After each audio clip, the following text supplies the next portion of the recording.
মানুষ কিয়ামতের ময়দানে রাজা বাদশা সব হয়রান হয়ে যাবে। জাহান্নামীদেরকে, কাফেরদেরকে, কাফেররা উপস্থিত হবে। কোরআনে কারীম আমলনামা বাম হাতে, বেঈমানদের বাম হাতে আমলনামা দিয়ে আল্লাহ পাক বলবেন খুযুহু ফাগুল্লুহু সুম্মাল জাহিমা সাল্লুহু সুম্মা সিলসিলাতি যারউহা সাবউনা যিরাআন ফাসলুকুহু। আল্লাহ পাক বলেন পাকড়াও করো, কে ধরো,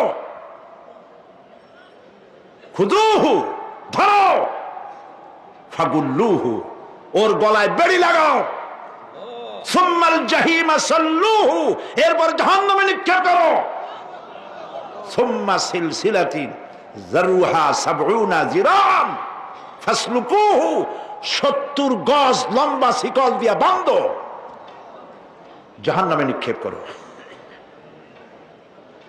এই জাহান্নামে ওই সব কাফিরদের জন্য হবে।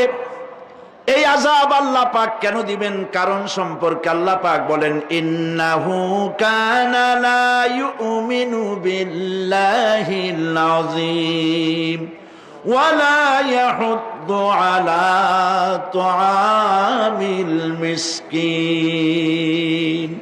কারণ হলো এরা আল্লাহ পাকের উপরে বিশ্বাস স্থাপন করত না। বড় বড় বুদ্ধিজীবী, বড় বড় বুদ্ধিজীবী, বড় বড় কবি। আহারে, আমার দেশের এক কবি